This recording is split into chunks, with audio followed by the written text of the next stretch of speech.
Ons gaan verder met ons plaasaanval gesprek en by my in die ateljee die bekende gesig van Ian Cameron. Nou weet ek jy het 'n baie jare van jou lewe gewy aan plaasaanvalle, plaasmoorde. Watter impak het dit op Suid-Afrika? Dankie Isak. Daar's drie spesifieke goed wat plaasaanvalle uniek maak. Ek gaan daai drie goed eers noem en dan gaan ek gesels oor die navorsing van professor Rudolf Zinn. Nou die drie goed wat Dr. Theo de Jager van SAI redelik gereeld herhaal is as volg. Die eerste ene is die feit dat dit aangemoedig word en oor gesing word. Daar's geen ander misdaad, veral rondom moord, verskillende soorte moorde, het dit is in 'n kontant en transito rooftog of 'n moord in 'n township of in 'n tussen bendes wat geromantiseer word met politieke retoriek soos plaasmoorde. Die tweede ding is die verskriklike brutaliteit wat daarmee gepaard gaan. Ek het geen twyfel en ek sien baie, ek gaan juis vanaand weer na Mitchells Plain toe, spesifiek Rocklands, Tafelsig, daai omgewing het geweldige erge bendemoorde. Daar's onlangs in Delft, nie ver van daar af nie, het ek gewerk aan 'n hele kwessie rondom 'n kind wat deur bendes in 'n asblik verbrand is. So ek kan verskriklike stories van daar vertel. Wat anders is rondom 'n plaasmoord en Dr. Johan Burger het dit mooi vanoggend genoem, ek het gesit en luister, is dikwels die tydduur van daai spesifieke insident, en dan die marteling en brutaliteit wat daarmee gepaard gaan. Dit is anders, dit is uniek en ons sien dit baie meer as wat ons baie keer met stedelike geweld sien wat van 'n korter tydsduur is en dikwels nie marteling insit. En die derde ding is die feit dat dit op sosiale media verwelkom word. Ons sien nêrens met ander tipe misdade dat mense aanprysing gee vir die stroop van renosters, kontant en transito rooftogte, huisrowe en ander tipe moorde of verkrachting nie. Maar wanneer dit kom by boere en mense op plase, dan is daar 'n absolute verneynigheid om dit nie net aan te prys nie, maar selfs te lag daaroor. Daai is die drie uniekhede wat 'n geweldige impak het op landelike gemeenskappe. Johan Burger het dit ook genoem dat die rede waarom dit belangrik is om aandag te gee aan plaasaanvalle is die unieke posisie van boere. Hulle is nie sommer net iemand wat 'n werk het nie, soos ek en jy wat elke dag na 'n kantoor toe gaan nie. Dis mense wat 'n groter rol speel, die voorsiening van 'n land se kos, om dit nou maar in eenvoudige taal te stel. Ja, as jy die geweld, nie geweld nie, as jy die sielkundige of psigiese gedeelte, die emosionele gedeelte, dit net vir 'n oomblik uitskuif, maak nie saak hoe moeilik dit is nie, en jy gaan kyk na die ripple effek daarvan. Eerstens, natuurlik, voedselsekerheid speel 'n rol, en dit is vir my kommerwekkend om partykeer te sien hoe groot agri, regtig die groot rolspelers in die land, baie stil is oor landelike veiligheid. Jy weet, die op familieboervlak, dink ek die werklike pyn en die skade daarvan word gevoel. Net as 'n eenvoudige voorbeeld, Retief Goosen het gisterand 'n baie belangrike ding gesê. Ek het eintlik gesit en glimlag toe hy dit sê. En dis nie spesifiek met betrekking tot plaasaanvalle nie, maar toe hy sê ja, ons kry ons water uit boorgate, maar dis dikwels moeilik want die toerusting wat ons moet gebruik om dit te doen is dikwels gesteel. Nou, dit maak nie saak op watter vlak jy kyk na misdaad in landelike gebiede nie. Dit is totaal en al buite beheer en die snerp dat daar 'n gededikeerde landelike veiligheidsstrategie is wat toegepas word, is eenvoudig nie waar nie. Daar's 'n pragtige strategie op papier. Dit word nie toegepas nie. Dis 'n feit soos 'n koei, hulle kan nie stry daarmee nie. Daar's dalk hier en daar 'n stasie wat 'n oulike bevelvoerder het wat regtig hard probeer met beperkte hulpbronne, maar daar is nie 'n landelike veiligheidsstrategie wat tans toegepas word nie. Maar nietemin, Isak, en dan so ons praat van voedselsekerheid, ons praat van die risiko's wat dit in daai opsig inhou, maar daar's 'n ander belangrike ding wat min mense oor praat en wat ook nie gisteraand genoem is nie. En dit is dat die ripple effek van die trauma wat daai direkte gemeenskap ervaar, regtig wesenlik is. Jy weet, ek dink ek het dit al voorheen vir jou gesê, as ek of jy vanaand vermoor word, dis verskriklik en is hartseer en sleg vir ons gesinne en vir ons families, vriende ensovoorts. Maar môre gaan die lewe aan. As 'n boer vanaand vermoor word, is daar 'n baie goeie kans dat binne 'n week is daar waarskynlik 'n hele klompie gesinne wat afhanklik was van daai boer se leiding, of leierskap eerder in hierdie term moet ons duidelike onderskeid tref, se leierskap om weer kos op die tafel te sit. So daar was mense wat amper onmiddellik gaan begin honger ly, wat nie van tevore noodwendig die geval was. Jy het nou genoem van groot georganiseerde landbou se gebrek aan reaksie. Ek dink Herman Pretorius het ook op Nampo verwys na hulle groot stilte oor grondonteiening. So dis eintlik twee belangrike sake waaroor hulle stil bly, nê? 'n Mens wonder hoekom. Dit is vir my geweldig frustrerend, maar aan die een kant was dit ook goed om die blootstelling te sien gisteraand. Ek weet nie of julle gekyk het na die gesigsuitdrukkings van 'n minister Ntshavheni gisteraand nie. Ja, Kombutso, ja, dit was absoluut so 'n minagting eintlik, nê? Dit was skreiend. Gesels vroeër vanoggend met my pa. Ek en hy praat verskriklik baie oor al hierdie goed en ek klankbord altyd oor 'n klomp goed met hom. Ek dink dis hoekom hy so min hare oor het. En ek sê vir hom vanoggend, jy weet in Engels die gesegde wat hulle praat van you look sheepish. Dit is hoe dit vir my gelyk het gisteraand. Dit was 'n absolute minagtende, verleë, jy is uitgevang gesigsuitdrukking. En dit was sleg dat dit tot op daai punt moes gaan. Mense wat nou ewe skielik sê hulle het nie geweet nie. Ag asseblief. Ons praat al jare daarvan. Ja, ek is nou nie een van daai ouens wat Cyril se optrede gisteraand heeltemal gaan tot niet maak nie. Ek dink in sommige opsigte het hy homself goed gehandhaaf gegee die omstandighede, maar ek moet dan vir jou sê, toe hy vra waar is dit?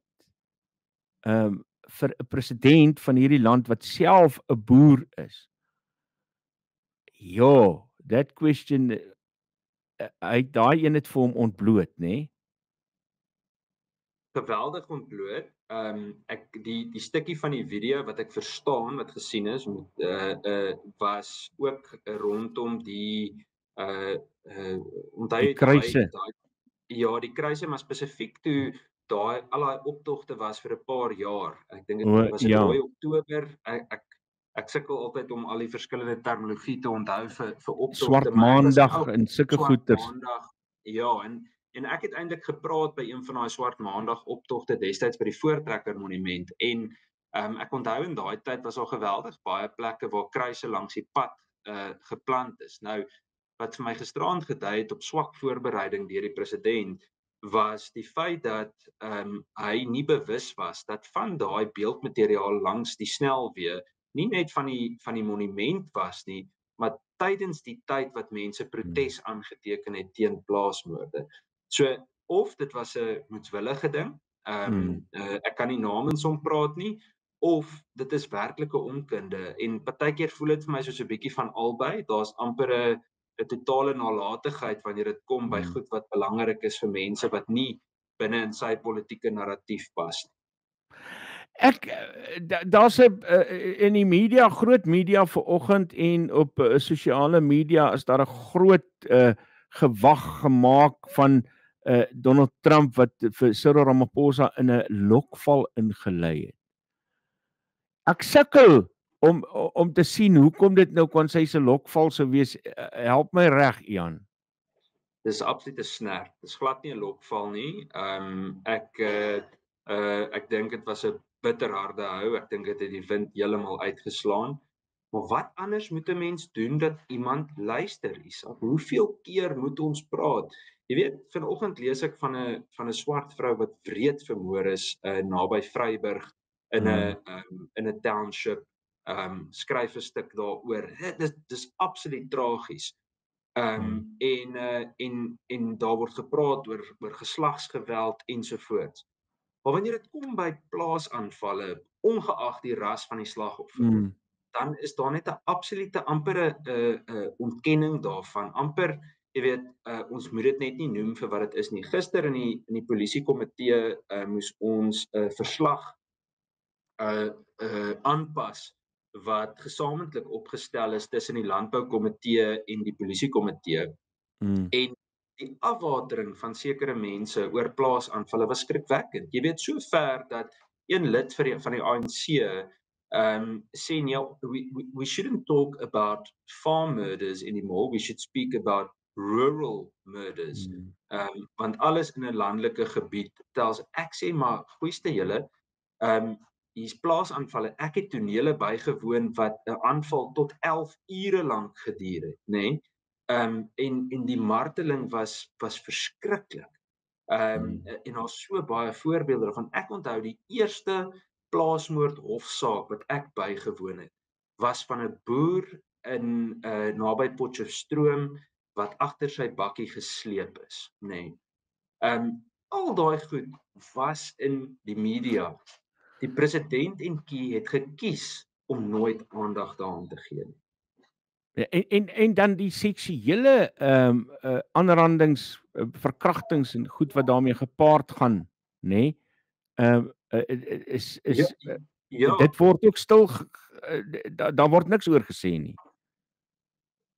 Korrek. En selfs daar, jy weet, ek het 'n paar jaar terug, toe ek nog by AfriForum gewerk het ons 'n klompie media van die buiteland geneem na plaasaanval slagoffers toe, sodat hulle stories kan vertel. Dit is vir my baie belangrik dat ons nie net in 'n nommers gesprek of 'n statistiese gesprek ingaan nie. Daar's 'n tyd en 'n plek daarvoor. Dit is belangrik om te besef hier's mense agter die insident. En as ons gaan kyk na byvoorbeeld een van die gevalle, ek dink verlede week 'n stuk oor geskryf, waar 'n man forceer is om te kyk hoe sy vrou verkragt word.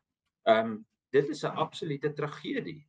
Dit is iets wat baie meer al gebeur het in plaasaanvalle en iets wat jy baie min van hoor. Ek het nog nooit daarvan gehoor in ander insidente van misdaad nie. So nee, Isak, hier is soveel verskillende soorte misdrywe wat ook onder die vaandel van 'n plaasaanval plaasvind. Nou die dag het iemand vir my gevra, maar kan ons plaasaanvalle asseblief statisties vergelyk met die breër landelike gemeenskap? En my antwoord was, sonder om afbreek te maak aan ander misdaad, nee, jy kan nie, want jy kan nie verkrachting en 'n huisbraak vergelyk nie. Dis verskillende kategorieë, dit moet uniek beskou word en die formele ooreengekomde definisie van plaasaanvalle waarvan Dr. Jan Burger hulle vanoggend ook gepraat het, is juist dit, dat daar 'n uniekheid is rondom hierdie insidente. En hulle het dit nogal duidelik gemaak. Ek onthou in 2015 het ek so 'n reeksie oor plaasaanvalle gaan doen vir Monitor toe ek nou nog daar was. En toevallig in daai tyd, ek die dag of 2 na ek op Ryds aangekom het, toe word Jan de Kok op sy plaas buite Pieterstein vermoor. Wreed. Hulle het hom ingewag op 'n Sondagoggend. Sodat nadat hulle van die kerk afgekom het, met 'n ongelooflike swaar metaalpyp hom geslaan en so agteroor met sy bene en sy hande vasgemaak. Wreed, absoluut wreed. Maar wat ek ook onthou is, dit is om die hoek van waar Willemientjie en haar ouers 'n klomp jaar van dit voor dit op die regstellingstyl wreed vermoor is. 'n klein dogtertjie. En ek het met 'n klomp boere in daai omgewing gepraat. En dis daai tipe goed wat maak dat ek sukkel om objektief hieroor te bly en te sê, maar dit is sommer net iets wat jy sito uit die heup uit kan speel. Dit kan tog nie wees nie. Kan nie wees nie. Attie Potgieter, Willemientjie Potgieter se pa is oor die 150 keer met 'n tuinvurk gesteek. Daar is niks van normale misdaad daaraan nie. Ek kan vir jou sê, jy weet, as jy gaan kyk na die insident rondom spesifiek Willemientjie Potgieter se gesin, dan het die nabetragting of die dossier gewys dat Willemientjie nadat haar pa reeds vermoor is, was haar spore in haar pa se bloed. So daai kind van 2 jaar oud het in haar pa se bloed rondgeloop. Daar's absoluut niks normaal daaraan nie, Isak. En ek dink mense moet baie versigtig wees. En ek daag hulle uit om vir my uit te daag. Ek daag hulle uit om my uit te daag oor hoekom dit nie as uniek beskou moet word nie. En een ding waaroor ek bly was gisteraand, ek het nou baie kommentaar gelees oor John Steenhuisen en die rol wat hy speel of nie speel nie en so voort. Een ding wat regtig vir my uitgestaan het gisteraand was die versoek dat dit as prioriteitsmisdaad geag moet word. En ek stem volkome saam. Ons vra al vir 'n lang tyd daarvoor. Met AfriForum is doelgerig 'n vraag daarvoor. Ek weet SAI, TLI, SA en so aan vra al baie lank dat dit as prioriteitsmisdaad beskou moet word. En dit is krities vir ons om so daarna te begin kyk. Ian Cameron van die DA. Baie dankie Ian vir jou tyd wat jy gemaak het vanoggend om met ons te gesels oor 'n groot saak. Groetnis, alles van die beste daar vir jou. En vir jou Isak, baie dankie hoor.